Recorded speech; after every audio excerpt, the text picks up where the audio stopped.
Hello les filles, comment allez-vous de là où vous êtes sur la planète? J'espère que vous allez bien. Et une fois n'est pas coutume, on va bien sûr parler de ménopause, mais on va surtout parler aujourd'hui de beauté des femmes qui veulent être top à la ménopause, donc des ménotopes. Parce que souvent, les femmes qui viennent à moi, elles viennent me voir parce qu'elles ont des bouffées de chaleur, parce qu'elles ont un brouillard mental, parce qu'elles veulent retrouver l'harmonie dans leur couple, parce qu'elles ont pris du poids, parce qu'elles ont tout un tas de troubles qui sont liés à la ménopause et qui les dérangent. Et c'est bien normal qu'elles les veuillent trouver et qu'elles cherchent des solutions. Et puis, au fur et à mesure que les choses commencent à s'arranger, et bien finalement, en deuxième intention, et ça c'est très bon signe de la transformation et de l'amélioration, dans un deuxième temps, eh bien, elles viennent chercher des astuces beauté. Et c'est cool et j'adore parce qu'effectivement, il n'y a pas de raison de ne pas vouloir être... Enfin, il y a toutes les raisons de la Terre de vouloir être en accord avec le reflet de son miroir. Et il faut, on va pas se mentir, les filles, la ménopause, c'est aussi un moment de notre vie qui va s'exprimer sur notre visage dans un premier temps, entre autres sur le visage, parce que pour la petite explication de texte, c'est vrai que la chute ou l'absence de nos oestrogènes, indépendamment que, comme vous le savez, ce sont les hormones de la reproduction, c'est également ce qu'on appelle l'hormone de la féminité. C'est ce qui nous a permis jusqu'à présent d'avoir une peau plus élastique, d'avoir une peau plus hydratée, etc., etc. Donc vous vous doutez bien, quand les oestrogènes vont baisser, ça va se voir sur notre peau.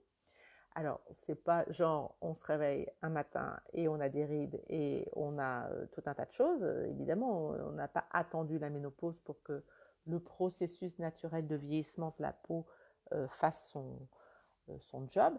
Mais là, compte tenu de cette nouvelle donne, à savoir on n'a plus ces oestrogènes, alors là, oui, c'est vrai, le temps va être plus vite marqué sur notre peau. Qu'est-ce qui se passe en fait? Eh bien, en fait, euh, c'est plus le rapport qui va changer entre notre production d'hormones féminines et d'hormones androgènes. Voilà, parce qu'on a toujours fabriqué des hormones androgènes tout au long de notre vie, sauf que ce rapport-là, comme il va être modifié puisqu'il y a un paramètre qui change, c'est celui des hormones féminines qui ne sont plus sécrétées. Par contre, on continue à fabriquer nos hormones androgènes, donc ce rapport-là va faire que le corps a un peu tendance à se masculiniser, enfin bon, vous voyez ce que je veux dire. Et concrètement, qu'est-ce qu'on va voir? On va voir que la peau est moins élastique, l'ovale du visage change et on peut avoir les fameuses bajoues qui apparaissent ou la peau du cou qui se distend, donc ce fameux double menton. Tout ça, c'est lié en fait à cette baisse d'œstrogène et on va avoir une peau qui va être beaucoup plus sèche. Donc globalement, quelqu'un qui avait une peau, on va dire comme moi, une peau normale jusqu'à présent, bah, après la ménopause, on va avoir une peau sèche. Quelqu'un qui avait déjà une peau sèche, elle va avoir une peau très sèche. Et puis une femme qui avait une peau grasse va finalement avoir une peau normale. Donc, vous voyez, il y a plein de changements physiques que vous allez constater qui ne vont pas nécessairement vous plaire. Ça, c'est clair, parce que je pense qu'il n'y a aucune femme qui ait envie d'avoir la peau qui tombe, qui se distend, enfin, avoir l'impression de voilà, de plus avoir ce fameux ovale du visage aussi tendu qu'à l'époque. Il y a aussi un caractère génétique, il ne faut pas se mentir. D'une façon générale, les peaux plus sombres sont moins affectées par ce phénomène de vieillissement, on va dire, accéléré à partir de la ménopause. Mais globalement, tout le monde s'accorde à dire qu'on voit ce changement. Les rides sont plus profondes, la texture, l'élasticité de la peau évolue aussi. Donc, qu'est-ce qu'on fait par rapport à ça? Globalement, déjà, le soin qu'on va apporter à notre peau n'est pas le même à 50 ans que celui qu'on apportait à 40, à 30 et à 20. C'est vrai pour l'alimentation, c'est vrai pour le soin de la peau. Évidemment, j'ai envie de dire, pour faire simple, tous les 10 ans, on doit modifier la façon dont on traite notre peau. On va avoir besoin de l'hydrater beaucoup plus qu'avant, mais vous-même, vous allez le sentir, parce que si, comme moi, vous aviez une peau normale et qu'elle est devenue sèche, vous allez bien voir qu'elle a besoin de boire davantage. Boire, c'est pas simplement lui appliquer des crèmes hydratantes, c'est également boire de l'eau plus que d'habitude. Ça, c'est très important de ne pas oublier que la peau va exprimer la façon dont vous vous alimentez et comment vous vous hydratez. Donc, tout ce qui va être à base d'oméga 3, pour plein d'autres raisons, mais également pour la beauté d'une ménotope, eh bien oui, on va manger des poissons gras, tout ça, ça va être important, y compris bon, pour d'autres raisons, mais en tout cas pour la peau, oui, c'est important. Donc l'alimentation, c'est une des bases, bien sûr, s'hydrater, évidemment. Et puis, c'est peut-être le moment de faire des choses qu'on ne faisait pas jusqu'à présent, c'est-à-dire faire de l'automassage. Alors moi, je viens de découvrir le yoga du visage et je trouve que c'est une approche qui est très intéressante parce qu'on va pouvoir re-stimuler la sécrétion de collagène, on va pouvoir remuscler un certain nombre de nos muscles du visage qu'on ne savait même pas qu'ils existaient. Et grâce à ça, on va pouvoir redessiner l'ovale de son visage et puis jouer sur ce fameux double menton qui n'est pas du tout sexy, on est bien d'accord, mais c'est possible de récupérer l'ovale de son visage. Et d'ailleurs, à ce sujet, pour celles qui sont... J'interviewe la semaine prochaine une experte du yoga du visage, en particulier concernée par les femmes de cet âge-là. Donc, c'est vraiment une experte, c'est vraiment ce qu'elle fait au quotidien.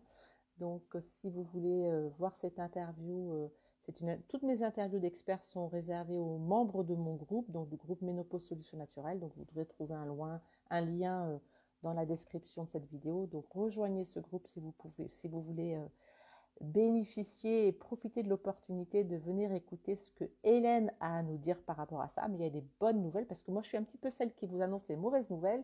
Mais heureusement, il y a quand même des solutions. Et c'est complètement cohérent et légitime pour une femme qui traverse cette période-là et qui lutte contre tout un tas de choses, de ne pas vouloir s'oublier au niveau de sa beauté. Ça fait modifier notre biochimie. Quand on est en accord avec l'image que nous renvoie notre miroir, on fabrique de la sérotonine. Et ça, c'est très bien pour contrecarrer les plans de la ménopause. On a vraiment besoin de faire tout ce qui nous fait nous sentir bien. Et c'est pour moi tellement évident qu'une femme ménopausée fasse attention à son aspect d'une façon générale. Donc, qu'est-ce que je voulais vous dire d'autre? Parce que la logique aussi, c'est qu'est-ce qu'on peut faire pour récupérer l'élasticité de sa peau, l'ovale de sa peau, rétrécir ce fameux double menton qui aurait tendance à s'installer naturellement, pas que chez les femmes d'ailleurs, hein, chez les hommes aussi, mais bon, voilà, chez les femmes, elles sont peut-être plus sensibles à ça pour avoir leur meilleur profil, si j'ose dire. Bien sûr, il y a des choses qu'on va pouvoir faire, et puis il y a aussi, comme d'habitude, des choses qu'il faut éviter. On sait très bien que si vous vous exposez beaucoup au soleil, d'ailleurs, il faut savoir qu'à partir de la ménopause, le risque d'avoir ces taches de vieillesse, j'aime pas trop le mot, c'est pas très sexy, mais ces taches brunes, ça s'accélère. Donc évidemment, on va se protéger du soleil, même si on a besoin d'avoir du soleil, on va prendre du soleil de façon, on va dire, intelligente. La cigarette, on sait très bien que c'est un accélérateur de vieillissement. Donc voilà, après, on fume en conscience ou pas. Mais on va également éviter tout ce qui va accélérer le processus de vieillissement. Parce que si vous faites une démarche pour améliorer, enfin embellir, enfin vous embellir, faire ce qu'il faut pour que vous soyez en accord avec votre beauté, mais que finalement, d'un côté, vous remplissez le sac de sable et puis vous le videz de l'autre côté, vous risquez d'avoir un résultat zéro. Donc, c'est toujours la même approche quand on veut faire bouger quelque chose. On va éviter de faire certaines choses et puis faire des choses qu'on ne faisait peut-être pas jusqu'à présent, mais qui ont du sens d'être faites. Parce qu'encore une fois, la vie d'une femme, elle est resetée tous les 10 ans. Et peut-être que vous ne faisiez pas ce genre de choses jusqu'à présent, mais maintenant, ça devient complètement approprié de le faire. Donc, j'avais pris quelques petites notes pour voir si j'ai rien oublié. J'ai forcément oublié des choses. Bon, évidemment, c'est vrai à tous les âges de notre vie, pour celles qui se maquillent, le démaquillage est vraiment absolument obligatoire pour que la peau puisse se reposer. Elle se renouvelle moins vite, donc on va éviter de l'encombrer dans son processus de renouvellement. Donc tout ça, c'est des conseils de bon sens, mais qui s'imposent. Et là, franchement, si vous voulez passer ce cap de la plus belle façon qui soit, eh bien, c'est peut-être le moment de se chouchouter, de se dire, voilà, c'est mon tour, maintenant je me prends en main et il y a des choses à faire et des choses qu'on va éviter de faire. Voilà. après, le yoga du visage, pour moi, c'est vraiment une option qui est super intéressante. Donc, si vous voulez en savoir plus et possiblement voir l'interview que je vais faire avec Hélène, eh bien, puisque cette interview, comme tous mes interviews, sont réservées aux membres du groupe, eh bien, rejoignez le groupe des ménotopes, les femmes qui veulent être top à la ménopause, y compris sur l'aspect physique. Parce que voilà, donc je vous fais des bisous, les filles, des bisous. Je vous dis à demain. En attendant, comme d'habitude, honorez-vous tous les jours pour que le monde autour de vous vous honore en retour. Et s'honorer tous les jours, c'est être en accord avec le reflet de ce que le miroir nous renvoie. Et, euh, et ben moi, je trouve que c'est une chouette idée, même si ce n'est pas forcément la première idée qui vous vient en tête quand vous venez me chercher d'une certaine façon. Et c'est OK, il y a d'autres priorités, mais assez rapidement, le sujet est abordé et ça, c'est signe que les choses sont en train de bouger et que forcément, une femme, ça reste une femme avant, pendant et après la ménopause. Voilà les filles, je vous dis à demain pour la prochaine vidéo. Bisous!